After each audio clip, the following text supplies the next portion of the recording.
chicos, sean todos bienvenidos a la clase. Hoy vamos a estar pues continuando con lo que veníamos viendo de la dinámica del sólido rígido. Nos habíamos quedado en el tensor de inercia y la relación que existe entre las componentes del momento, de la cantidad de movimiento y la frecuencia angular, o sea, las proyecciones de la frecuencia angular.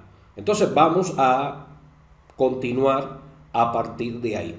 Entonces los invito a el pizarrón para poder continuar deduciendo las ecuaciones que están involucradas en el movimiento del sólido rígido. ¿De acuerdo? Entonces, ¿qué tenemos? Vamos a tener lo siguiente.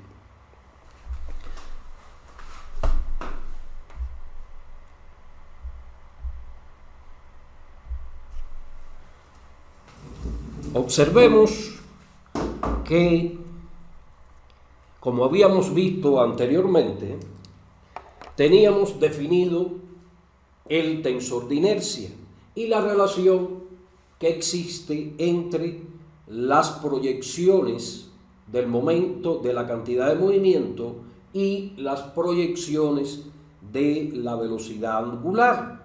Y esa relación venía dada por esta constante que es el tensor de inercia. Entonces,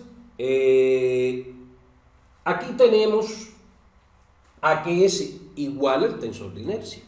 Como se puede observar de esta relación, tenemos que si nosotros intercambiamos los subíndices J y K, es equivalente a cambiar aquí el orden de los subíndices y aquí cambiar el orden también de los subíndices. Pero el cambio de orden en los subíndices en la delta de Kronecker no introduce ningún cambio. Y aquí, si cambiamos las X sub IJ y sub IK, pues el orden de los factores no altera el producto, por lo tanto seguimos teniendo la misma cantidad. Eso quiere decir que la componente del tensor de inercia, JK, va a ser igual a la componente KJ. Cuando las componentes de un tensor tienen esta propiedad, se dice que el tensor es simétrico. ¿De acuerdo?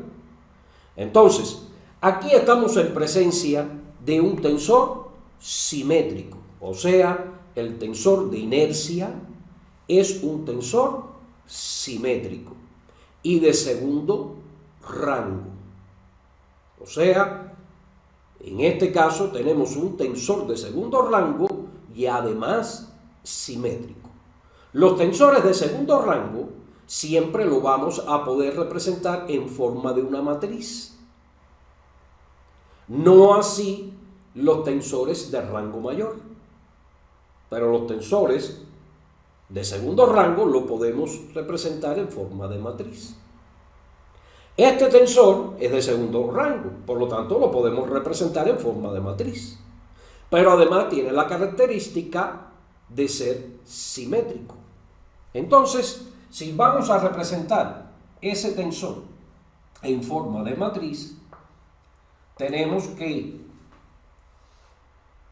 el elemento, aquí tendríamos el elemento 1, 1, el elemento 1, 2, el elemento 1, 3, el 2, 1, el 2, 2, el 2,3, el 3,1,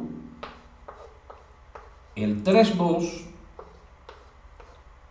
y el 3,3. Entonces ya representamos este tensor en forma de una matriz. Y lo podemos hacer porque es un tensor de segundo rango. Ahora bien, este tensor en particular, el tensor de inercia, tiene la característica de que es simétrico. O sea, este elemento de aquí, por ejemplo, es igual a este otro elemento de acá. Este elemento de aquí, por ejemplo, también es igual a este otro de acá. O sea, es un tensor simétrico. ¿De acuerdo? Entonces, resulta que para los tensores de segundo rango, y además que sean simétricos, o sea, que cumplan esa particularidad, o sea, todos los tensores de segundo rango que tengan la particularidad de ser simétricos, se pueden diagonalizar. ¿De acuerdo? Diagonalizar quiere decir que todas las componentes no diagonales de ese tensor, todos los elementos no diagonales de ese tensor van a ser cero. ¿De acuerdo? O sea, no quiere decir que el tensor de inercia sea una matriz diagonal. ¿De acuerdo? No quiere decir eso. Lo que estamos diciendo es que podemos convertirlo en un tensor cuya matriz sea diagonal. O sea, no es que sea o lo pueda representar con una matriz diagonal. Es que, o sea, que siempre sea una matriz diagonal, sino que lo puedo transformar en una matriz diagonal. O sea, puedo diagonalizar ese tensor. ¿De acuerdo? Pero para ello tengo que orientar los ejes coordenados del sistema de coordenadas que está ubicado en el centro de masa. Tenemos que elegir apropiadamente la dirección, la orientación en la dirección de esos ejes. Entonces, si logramos orientar los ejes de ese sistema de coordenadas de una forma apropiada, logramos que ese tensor se diagonalice. O sea, que la matriz que representa ese tensor de segundo rango y simétrico, ¿verdad?, se diagonalice. O sea, que el resto de los elementos del tensor que no están ubicados en la diagonal sean cero. ¿De acuerdo?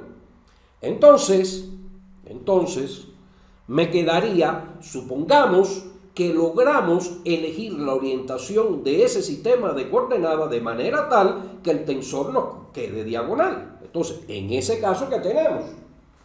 Tenemos que todos estos elementos lo vamos a poder igualar a cero.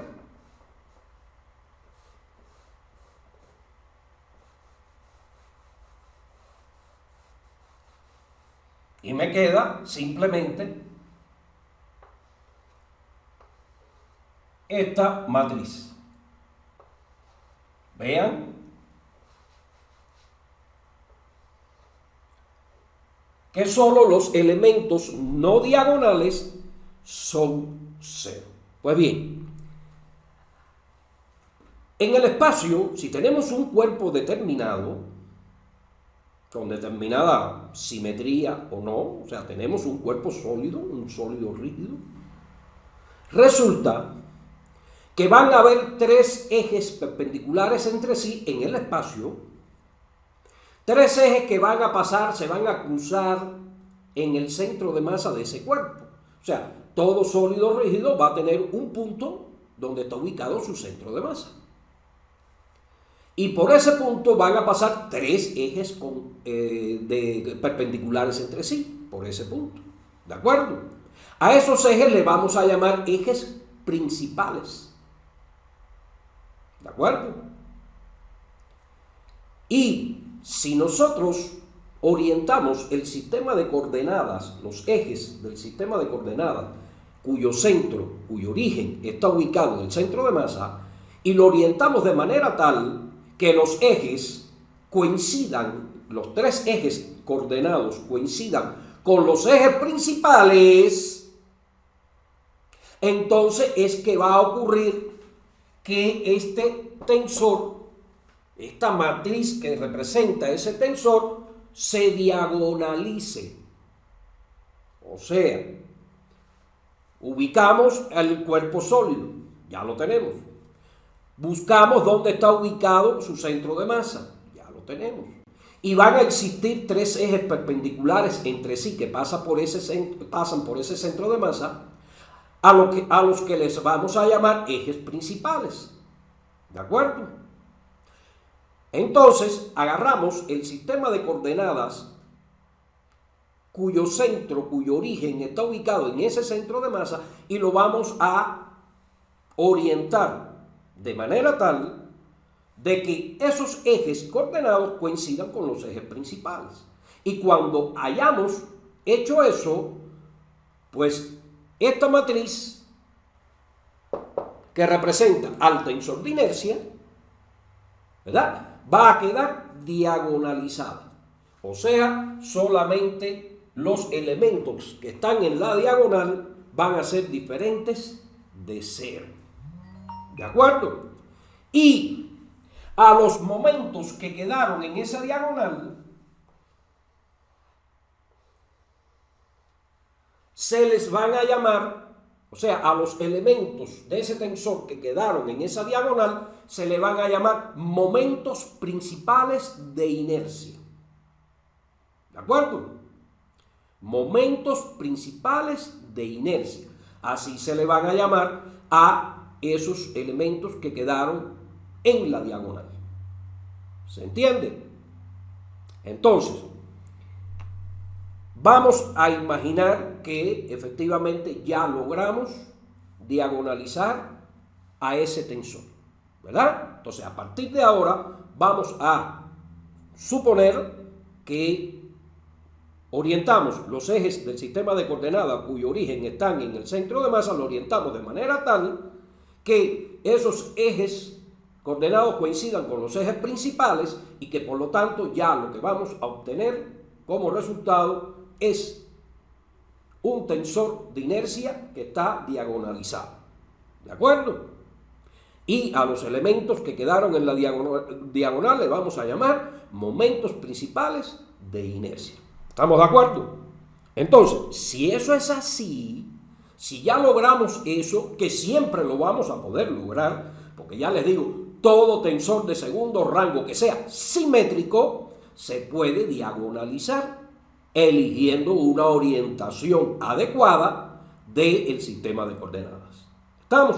Entonces, vamos a aquí. Esto, recuerden que se está repitiendo aquí el subíndice K. Por lo tanto, quiere decir que tenemos una sumatoria de ese producto. Por lo tanto, esto sería igual a omega 1, o sea, la proyección de la velocidad angular sobre el eje coordenado x sub 1 por I J 1 más omega sub 2, o sea, la proyección de la velocidad angular sobre el eje x sub 2 por la componente J sub 2 más omega sub 3 por I J 3. Entonces, esto es para una proyección cualquiera de el momento de la cantidad de movimiento, ya sea sobre el eje x1 si j fuera 1, sobre el eje x2 si j fuera 2 y la proyección sobre el eje x sub 3 si j fuera igual a 3, porque j tanto J como K, recorren los valores 1, 2 y 3. ¿Estamos? ¿Vamos entendiendo hasta ahí? Entonces, vamos a borrar esto.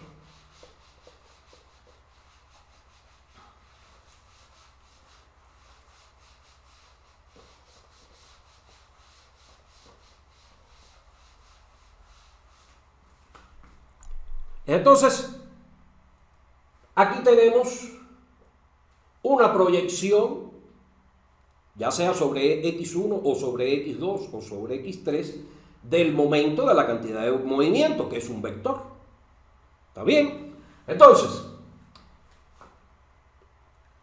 los elementos, fíjense que solamente sobrevivieron los elementos del tensor 1, 1 y 2, 2 y 3, 3, que sería lo mismo que decir y sub xx, y sub yy e y sub zz, si lo hubiéramos llamado a los ejes coordenados x, y y z, pero recuerden que las habíamos llamado al eje x, le llamamos x1, al eje y le habíamos llamado x2 y al eje z le habíamos llamado x3. Entonces, si analizamos quién es cada una de las componentes, utilizando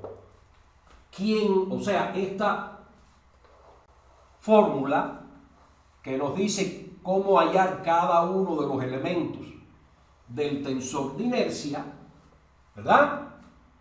Hallamos quién es 1, 1, hallamos quién es 2, 2 y podemos hallar quién es 3, 3. Entonces, es muy fácil. Y el resto de los elementos, pues son ceros. ¿De acuerdo? Entonces, fíjense que si aquí ponemos un 1, recuerden que J recorre los valores 1, 2 y 3. Digamos que tenemos la proyección sobre el eje x sub 1, la proyección del momento de la cantidad de movimiento, y vamos a escribirla para que observen qué nos va a quedar. Tenemos, sería L del centro con relación al centro de masa de 1, o sea, la proyección sobre el eje x1, y nos va a quedar, aquí nos va a quedar omega sub 1, o sea, la proyección sobre ese mismo eje, por el elemento 1, 1, más, fíjense que aquí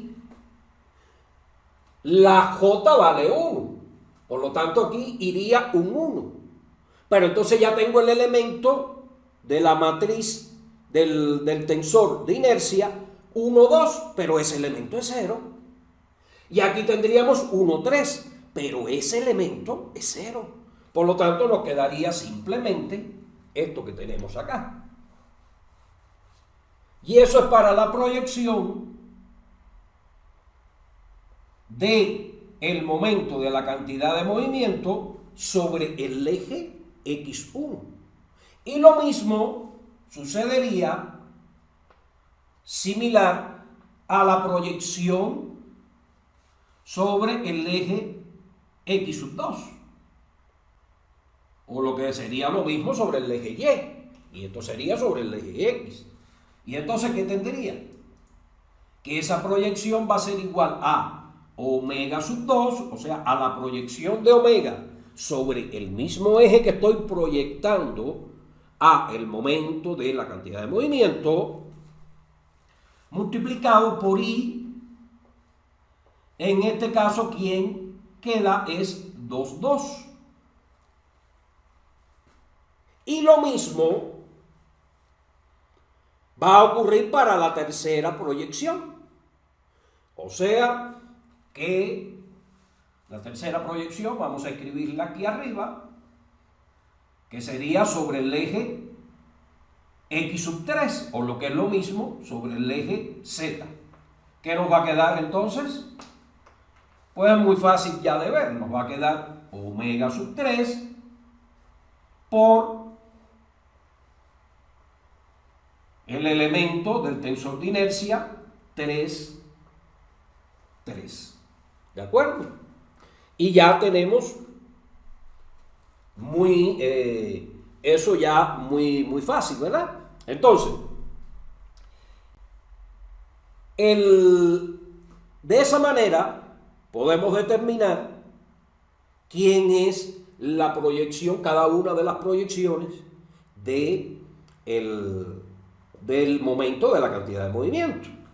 Entonces, y haciendo uso de esta definición de tensor de inercia, pues hallamos, como ya habíamos visto, cada uno de los momentos principales de inercia.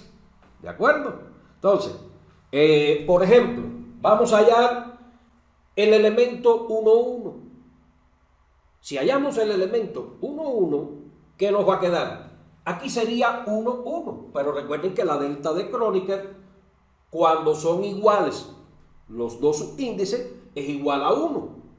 Por lo tanto, vamos a sustituir aquí, para los otros se hace exactamente lo mismo. Aquí tenemos, en este caso particular, el 1, 1. Entonces aquí viene 1, 1. Pero la delta de Kronecker, cuando son iguales los dos subíndices, pues me queda simplemente 1. Y aquí entonces quedaría 1, x sub i 1 y x sub i 1 también. Recuerden que i es el índice de sumatoria, ¿eh? Y entonces, ¿qué me quedaría? X sub i 1 por x sub i 1 no es otra cosa que x sub i al cuadrado.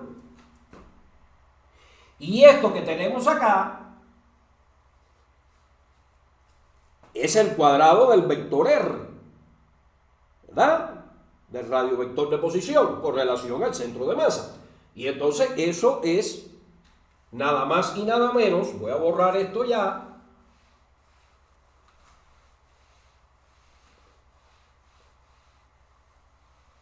esto de aquí es la sumatoria de x sub i 1 al cuadrado más x sub i 2 al cuadrado más x sub i 3 al cuadrado. Y si a esta suma le resto esta, se me va este con este otro. Y me va a quedar en definitiva lo siguiente. Me va a quedar que el momento de inercia con relación a ese eje principal va a ser igual a la sumatoria por i de m sub i. Recuerden que aquí la sumatoria es desde la partícula 1 hasta la enésima que conforman el sistema de partículas, que en este caso ese sistema está formando un sólido rígido.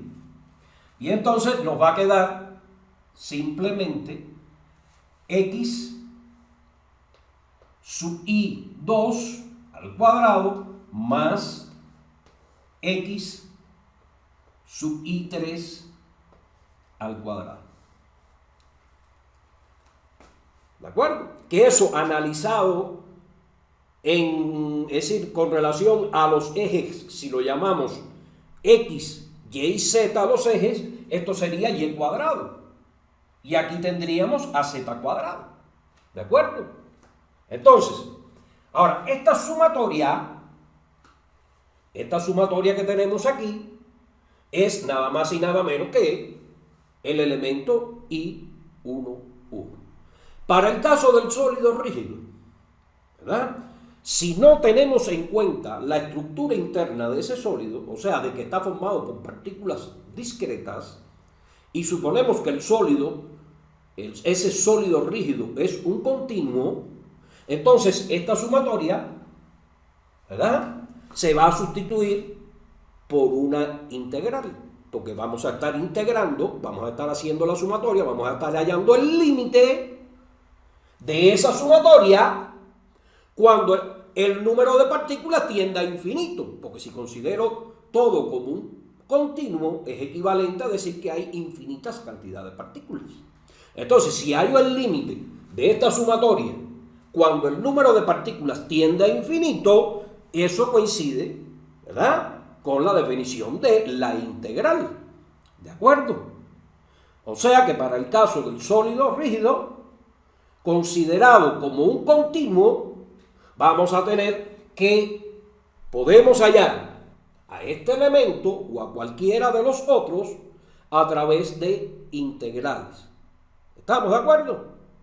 Entonces, vamos a borrar esto ya.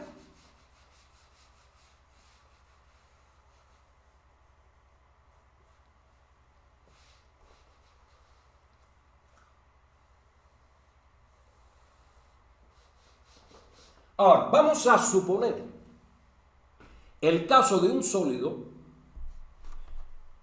que gire única y exclusivamente alrededor de un eje principal.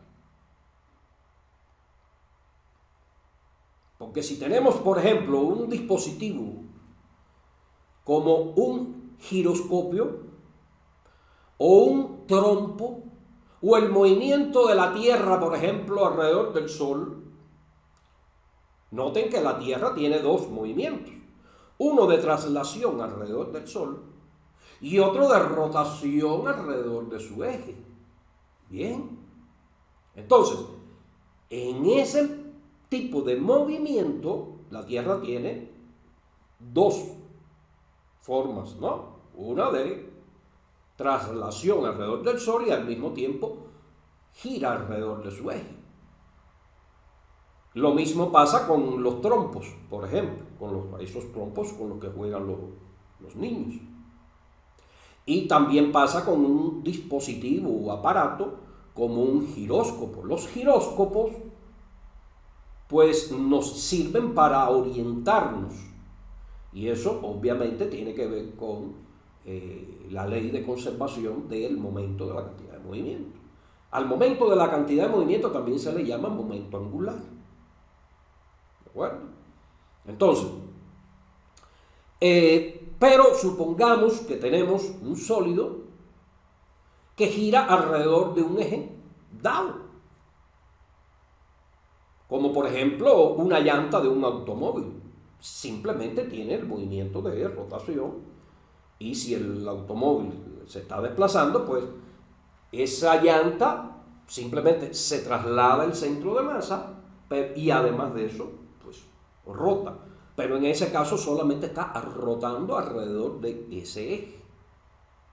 ¿Estamos? Entonces, en ese caso, supongamos un disco de eso de vinilo que se utilizaban antiguamente y todavía lo utilizan los DJ, ¿verdad? Imaginen esos discos o un disco de CD. Esos discos giran alrededor de un eje fijo. O sea, el eje está siempre en el mismo lugar y ese disco está girando. ¿De acuerdo? Entonces, imaginemos ese caso, que tenemos un sólido rígido que está girando alrededor de un eje fijo. Y supongamos que ese eje está pasando por el centro de masa y es uno de los ejes principales. ¿Estamos? Entonces, en ese caso, las otras componentes del tensor de inercia, las otras que están en la diagonal, las otras dos que están en la diagonal se van a hacer cero, nada más va a quedar una sola de esas componentes y entonces simplemente el momento, o sea, la proyección del momento de la cantidad de movimiento, lo que es lo mismo, la proyección del momento angular sobre ese eje en particular, pues nos va a quedar simplemente de esta manera, tal y como tenemos aquí, pero en dependencia, obviamente, de cómo le vamos a llamar el eje de coordenada que coincide con ese eje alrededor del cual gira el cuerpo sólido. Entonces, Eso es arbitrario, puede ser el eje Z, puede ser el eje X, puede ser el eje Y, o sea, puede ser X sub 1 o X sub 2 o X sub 3. El eje que hagamos coincidir, o sea, nosotros agarramos el sistema de coordenadas y hacemos coincidir cualquiera de sus ejes con ese eje alrededor del cual está girando el cuerpo sólido. Y entonces, que coincide con uno de los ejes principales, y en este caso nos queda esto. Vamos a suponer que sea que el eje que hicimos coincidir con el eje de rotación, o el eje alrededor del cual gira el cuerpo sólido, supongamos que es X sub 1. Podríamos haber supuesto otro, pero en dependencia de ese otro, ese era el número que iba aquí. ¿Verdad? Entonces, y los números que van a ir aquí. En este caso, si suponemos que es la proyección sobre el eje X sub 1, entonces lo que vamos a tener al fin de cuentas es que todo el momento, como nada más va a haber una sola proyección, en este caso, porque el cuerpo gira alrededor de un eje principal nada más, entonces existe una sola proyección del momento de la cantidad de movimiento. Las otras dos proyecciones son cero. ¿Verdad? Porque recuerden que nos quedaba de esta manera. O sea, esto de aquí es el elemento, esto de aquí en particular es el elemento I11. Pero si aquí estuviera el 2, aquí también estuviera el 2 y aquí fuera el elemento 22. Y si aquí estuviera el 3, aquí estuviera el 3 y aquí fuera el elemento 33. ¿Comprenden? Y los otros dos serían 0. Y en ese caso, todo el vector, como las otras dos proyecciones son 0, pues podemos decir que el vector, ¿verdad?, va a tener un módulo, ese vector momento de la cantidad de movimiento, su módulo va a coincidir con la proyección sobre ese eje. Por lo tanto, lo podemos escribir simplemente así: omega, que es un pseudo vector, también así, y tendríamos simplemente, aquí pondríamos I.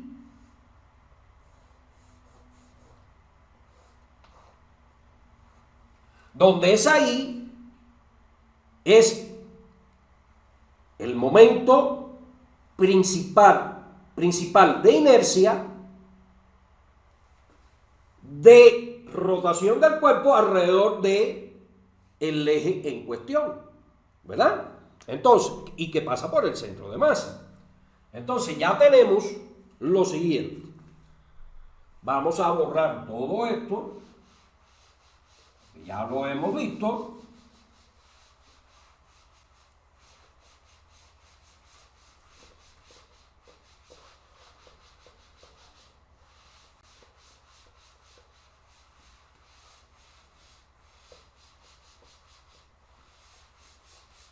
Vamos a borrar.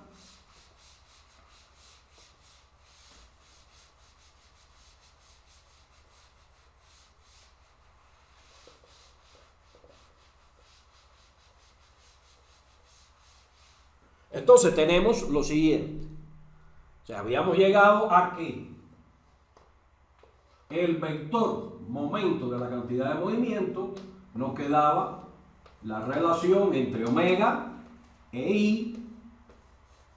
O sea, entre la velocidad angular, vector, y el momento de la cantidad de movimiento, vector, lo podemos escribir de esta manera. Pero eso es solo si el cuerpo sólido gira alrededor de un eje fijo. Si el cuerpo sólido no cumple con esa condición de girar alrededor de un eje fijo, entonces esto no se cumple, esta relación que escribí aquí. ¿De acuerdo? En el caso de la Tierra, no gira alrededor de un eje fijo. Ese eje hace un movimiento que se llama movimiento de precesión. ¿De acuerdo? No gira alrededor de un eje fijo. Y por eso es que esto no se cumpliría en sentido general. Un eje fijo yo lo puedo tener así, digamos, un eje. Aquí lo monto sobre cojinetes, digamos, sobre cojinetes que están fijos, y entonces ese eje gira Entonces, si esto es el eje de una rueda, digamos una llanta de bicicleta, por ejemplo, la llanta de un auto, la llanta de una bicicleta, giran alrededor de ejes fijos. Entonces, en esos casos es el que estamos viendo aquí. ¿Estamos? Si el eje se moviera, ya esto no se cumple. Tendríamos que hallar cada una de las proyecciones del momento de la cantidad de movimiento, ¿verdad? O sea, del momento de la cantidad de movimiento, lo tendríamos que hallar cada una de sus proyecciones. ¿Estamos? Para poder hallar el vector. ¿Queda claro? Ahora, supongamos que tenemos ese caso, que estamos analizando casos donde el sólido o el sólido del que se trate esté girando alrededor de un eje fijo. En ese caso se cumple esto. Ahora, vamos a recordar algo que habíamos visto ya, y es que, y esto sí es general, esto es general, o sea, la derivada en el tiempo del momento de la cantidad de movimiento nos daba como resultado la sumatoria ¿de quién? De los torques, o de lo que es lo mismo, de los momentos de fuerza que actúan sobre el cuerpo. Que eso era el producto vectorial R sub I por la fuerza iésima que estuviera actuando sobre esa partícula, ¿verdad? Y esto habíamos dicho, le habíamos llamado a esta cantidad simplemente M sub I, vector, porque el producto vectorial es un vector. Y a esta M sub I le habíamos dado el nombre de momento de fuerza o torque. ¿De acuerdo? Y habíamos analizado que si yo tengo esto, ¿verdad? Una proyección cualquiera, vamos a suponer que sea con relación al centro de masa que estamos viendo el momento de la cantidad de movimiento. Una proyección cualquiera, ¿verdad? Su derivada en el tiempo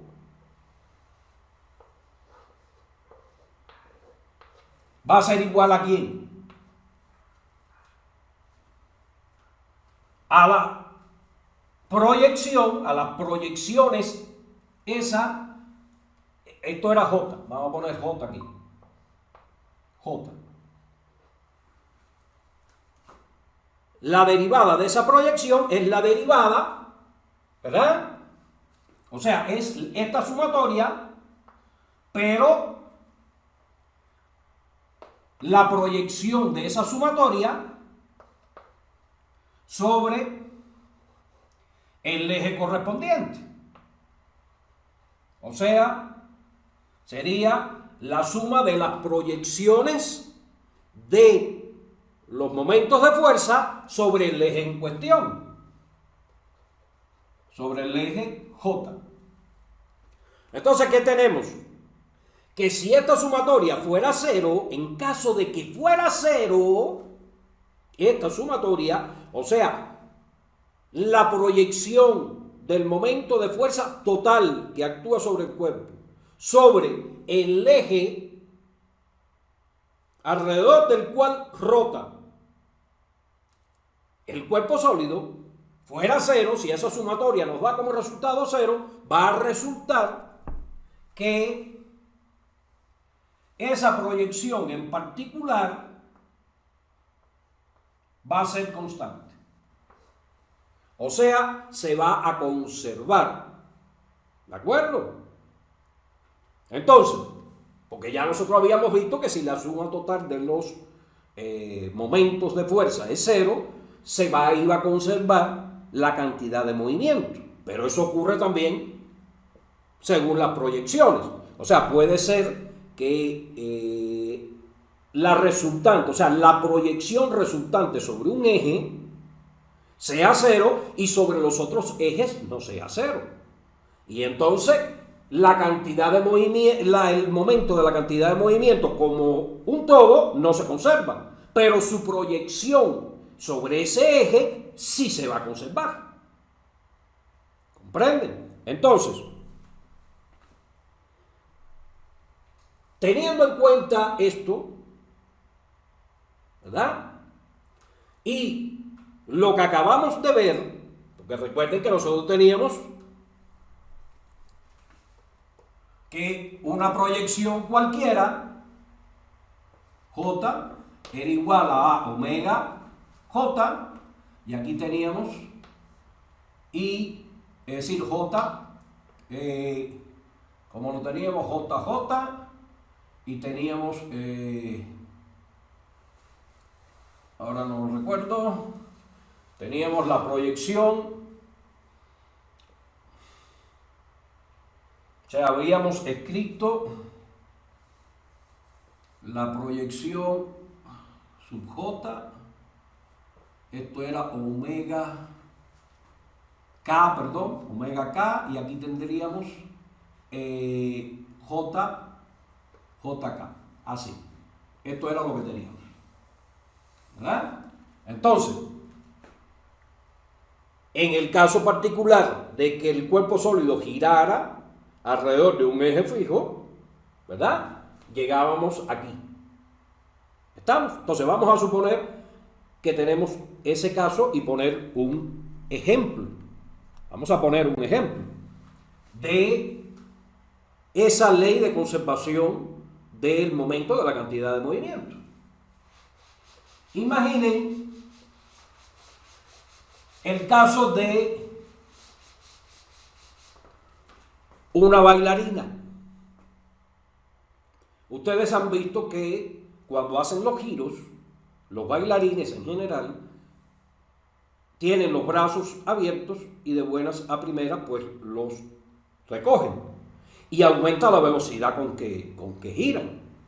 Entonces, eso tiene que ver con la ley de conservación del momento de la cantidad de movimiento, porque ellos al cambiar la longitud que hay entre sus manos, lo que están haciendo, o sea, la distancia entre sus brazos, lo que están haciendo es cambiando su momento de inercia. Y al cambiar su momento de inercia, tiene que cambiar la velocidad angular, de acuerdo a lo que tenemos acá. Porque digamos que tenemos que la velocidad angular que teníamos al principio era omega sub 1, y que el momento de inercia que teníamos al principio era I sub 1. Y luego de cerrar los brazos, digamos, tenemos omega 2 y aquí tenemos I sub 2.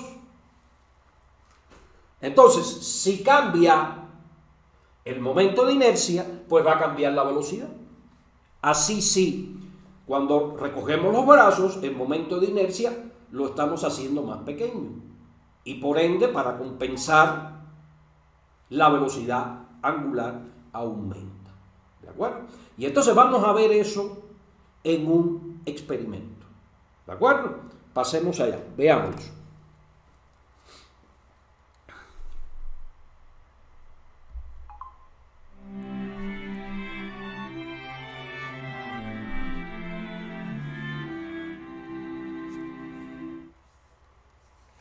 В большинстве задач, да и практических приложений, момент инерции вращающегося тела остается постоянным.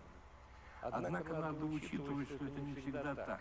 En ese caso que ahí tenemos, le llamó M a lo que nosotros le estamos llamando L. ¿De acuerdo? Y omega lo está llamando igual y I igualmente lo está llamando, ¿de acuerdo? Con la misma nomenclatura, ¿verdad? Y nos está diciendo que va a ser constante. ¿Por qué? Porque en ese eje alrededor del cual está rotando ese sistema que ven ahí en el video, pues sucede que la sumatoria de los torques es cero. Vean, noten cómo aumenta la velocidad angular cuando el ala la cuerda hacia arriba. ¿Qué es lo que pasa? Que cuando él ala la cuerda hacia arriba, la distancia entre las dos masas se hace más pequeña. Y en ese caso particular, al hacerse más pequeña la distancia entre las dos masas, se está disminuyendo el momento de inercia. ¿Comprende? Y al disminuir el momento de inercia, pues se incrementa la velocidad angular. Sucede exactamente lo mismo que con el caso de los bailarines que les puse como ejemplo. ¿Comprende? Entonces, con esto vamos a poner fin al video. Como siempre, les agradezco infinitamente la atención que me han prestado. Y entonces, pues, nos despedimos hasta el próximo video. Gracias, chicos.